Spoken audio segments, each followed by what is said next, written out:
Você fez exame de sangue recentemente e o médico olhou, assinou e disse assim: está tudo normal.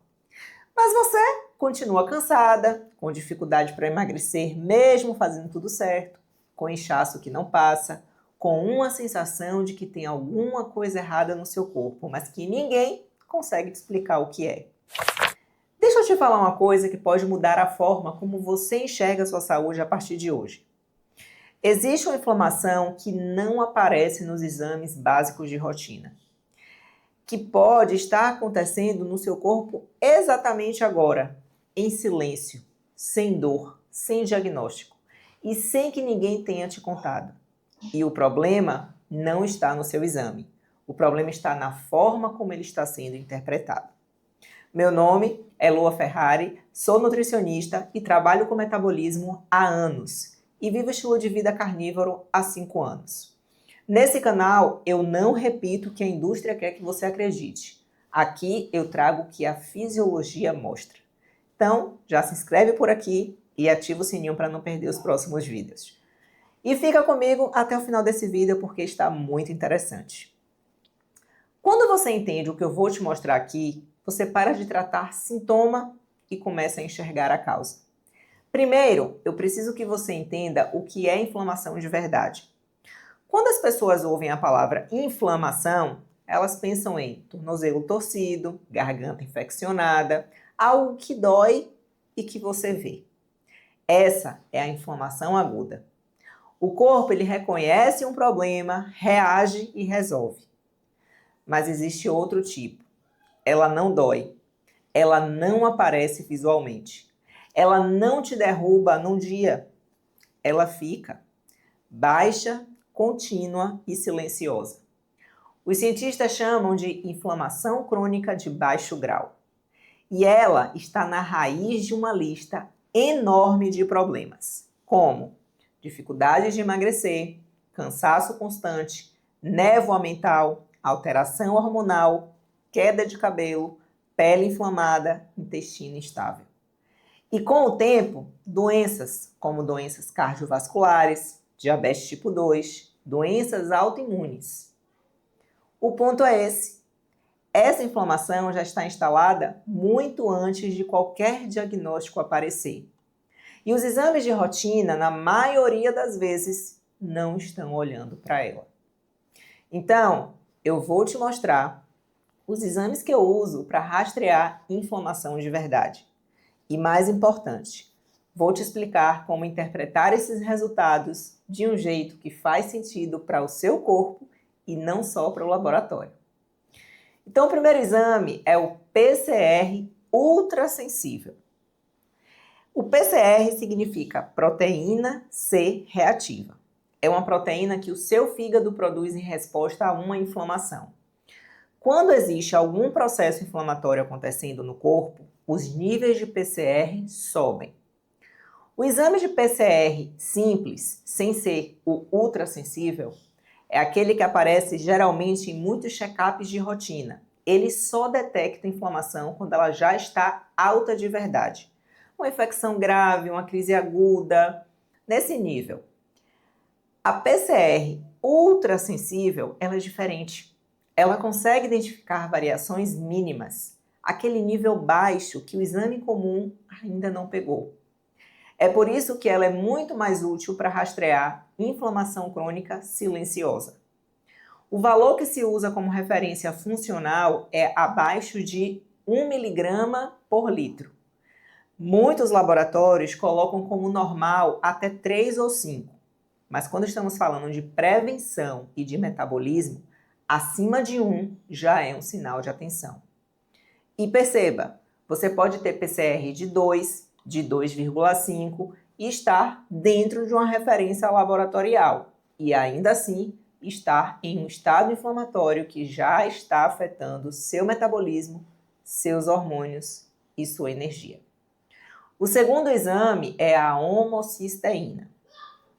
Esse segundo exame que eu quero que você conheça é um dos exames mais subestimados que existem. E é uma pena porque ele entrega informações muito valiosas. A homocisteína é um aminoácido que o seu corpo produz naturalmente durante o metabolismo.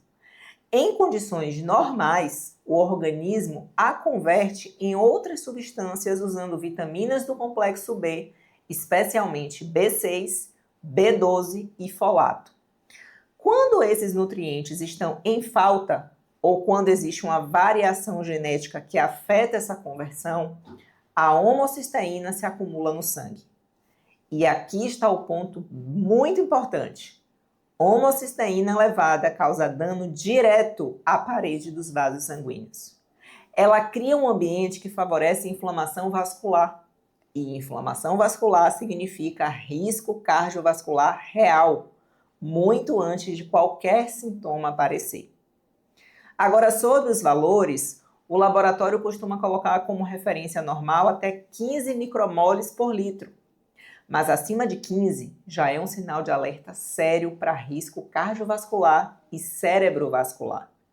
O que eu uso como referência funcional é abaixo de 10. E para quem está buscando otimização de saúde de verdade, minha meta é abaixo de 8, podendo chegar entre 5 e 7.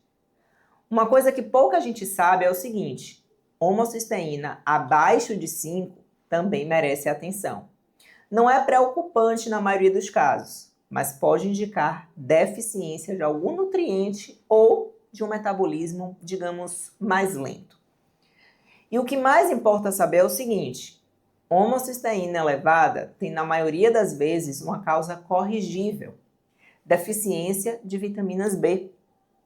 Ou seja, um ajuste nutricional com a alimentação certa pode resolver o que, se ignorado, poderia virar um problema sério. O terceiro exame é a ferritina. E aqui eu preciso desfazer um erro que é muito comum.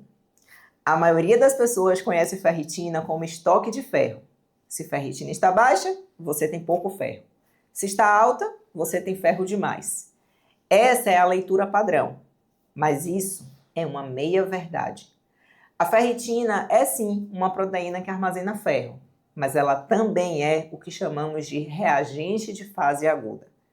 Isso significa que quando existe inflamação no corpo, o fígado produz mais ferritina como parte de uma resposta inflamatória. Traduzindo, ferritina alta nem sempre é excesso de ferro. Muitas vezes é sinal de inflamação crônica. E isso tem consequências práticas muito sérias. A pessoa chega com ferritina alta, o médico faz uma triagem básica, não encontra nenhuma doença grave de acúmulo de ferro, diz que está tudo bem. Mas ninguém investigou se existe um estado inflamatório de fundo que está elevando esse valor.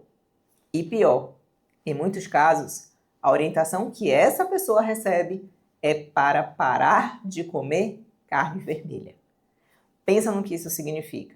Se a ferritina alta é sinal de inflamação e não de excesso de ferro, a carne vermelha não é a causa. Tirar a carne não vai resolver a inflamação, mas vai tirar uma das fontes mais biodisponíveis de ferro, zinco, B12 e proteína de alta qualidade que essa pessoa tem. O problema vai continuar. A alimentação piora e a pessoa sai da consulta achando que fez a coisa certa. Isso é o que acontece quando se interpreta um marcador de forma isolada, sem contextualizar o quadro clínico completo. E o lado oposto também é real. Ferritina baixa não é só anemia, pode ser deficiência nutricional real que está impactando energia, imunidade, qualidade do cabelo, disposição. O ponto é esse. Ferritina precisa ser interpretada dentro de um contexto. Isolada, ela conta pouco. Dentro de um painel, ela conta muito. Então, quando você coloca esses 3 exames juntos, a imagem começa a ficar mais clara. A PCR ultrassensível te diz se existe inflamação sistêmica ativa.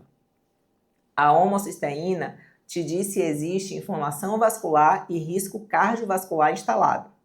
A ferritina te diz se existe inflamação crônica de fundo ou deficiência nutricional comprometendo o seu metabolismo. 3 exames, 3 perspectivas diferentes. Mas quando você os coloca lado a lado, você começa a ver um padrão que nenhum deles te entregaria sozinho. E se quiser ampliar ainda mais essa análise, existem outros 2 marcadores que eu incluo em uma avaliação completa. O primeiro é a insulina de jejum. Inflamação crônica e resistência à insulina caminham assim, olha, juntas. Uma alimenta a outra. E o problema é que a glicemia, aquele valor de açúcar no sangue que aparece em todo hemograma básico, pode estar completamente normal, enquanto a insulina já está cronicamente elevada há anos. O corpo, para manter a glicemia estável, vai aumentando a produção de insulina.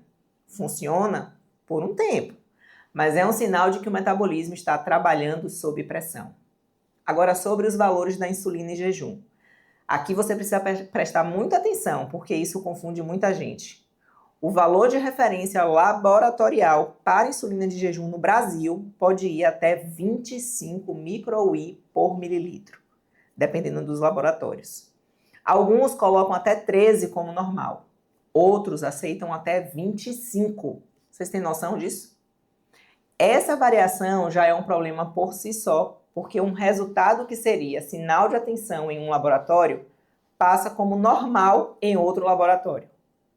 O que a clínica funcional usa como referência é muito diferente. Abaixo de 10 já é o ponto de partida. Para a otimização metabólica de verdade, a meta fica entre 5 e 7. Acima de 13, especialmente com glicemia normal, já é um indicativo claro de resistência à insulina em curso. E isso importa muito. Insulina elevada com glicemia normal não é tranquilidade. É o corpo compensando. É o estágio anterior ao problema que vai aparecer no exame daqui a alguns anos. Por isso, a interpretação não pode ser feita olhando só a insulina isolada ou só a glicemia de jejum isolada. Ela precisa ser analisada junto com a glicemia de jejum e com o contexto clínico completo. O número nunca conta a história sozinho. O segundo marcador é a proporção entre triglicerídeos e HDL. Você pega o valor dos seus triglicerídeos e divide pelo valor do seu HDL. E chega em um número que é um dos indicadores mais sensíveis de saúde metabólica que temos disponível hoje. A meta é ficar abaixo de 2.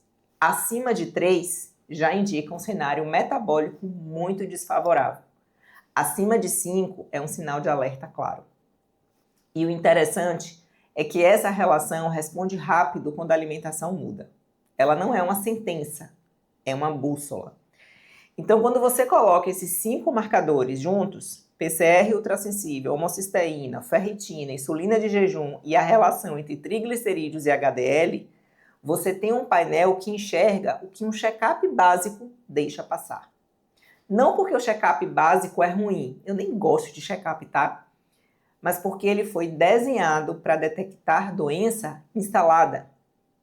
Esse painel foi desenhado para detectar o que vem antes. O exame não está errado, a interpretação rasa é que falha. A medicina tradicional olha número isolado, compara com referência laboratorial e diz normal ou alterado. Mas o corpo humano funciona como sistema. E quando você começa a conectar os marcadores certos, você enxerga o que estava invisível. E é exatamente esse estado inflamatório silencioso que trava emagrecimento, bagunça os hormônios, rouba a energia, muito antes de qualquer diagnóstico aparecer. E agora deixa eu fazer uma crítica com muito respeito, mas com muita clareza. O sistema médico atual é excelente para tratar doença instalada, mas ele ainda é muito limitado quando o assunto é prevenir e interpretar o que vem antes. Ele foi estruturado para dizer você está doente ou você não está doente, mas existe um espaço enorme entre essas duas coisas. E é exatamente nesse espaço que milhões de pessoas estão hoje. Cansadas, inflamadas, com sintomas reais, mas sem diagnóstico.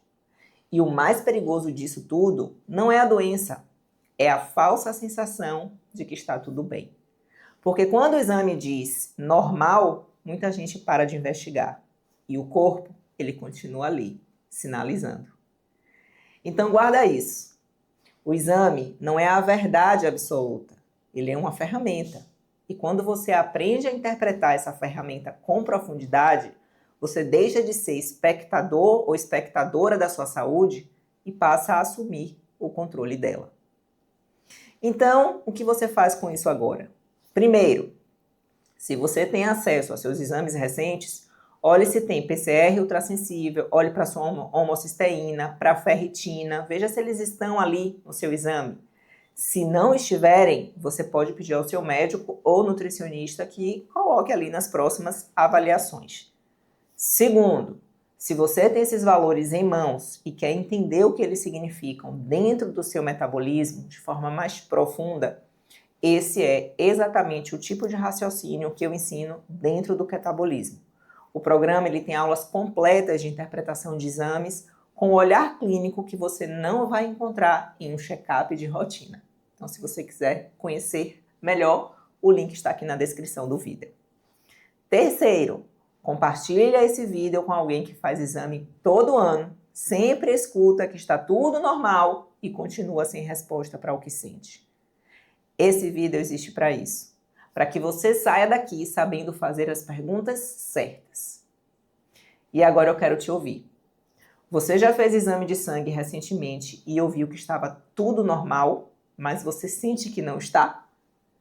Você sente no seu corpo que algo não está bem, mesmo com esses exames bons? E me conta uma coisa com sinceridade. Algum profissional já te explicou seus exames conectando tudo isso que eu te mostrei aqui hoje? Comenta aqui, porque o seu relato pode abrir os olhos de outras pessoas que estão passando exatamente pela mesma coisa. Agora, se esse vídeo te trouxe clareza, curta ele. E eu não estou pedindo isso por vaidade, não. Eu estou pedindo porque quando você curte, compartilha, comenta, o YouTube ele entende que esse conteúdo é relevante e começa a mostrar para mais pessoas que estão perdidas com exame normal e sem a resposta. Você pode também ajudar alguém que nem sabe que está inflamada. Então não deixe de compartilhar esse vídeo. Eu sei que tem muitas pessoas que vivem cansadas, que não conseguem emagrecer, que já fizeram milhões de exames e continuam sem entender o próprio corpo. Porque isso aqui não é sobre exame, é sobre consciência. E no final das contas, cuidar do corpo não é vaidade, é responsabilidade. É entender que o corpo que Deus te deu não foi feito para sobreviver no limite, como muita gente tem sobrevivido nesse limite. O seu corpo ele foi feito para funcionar em plenitude. Fique com Deus e até o próximo vídeo. Tchau, tchau.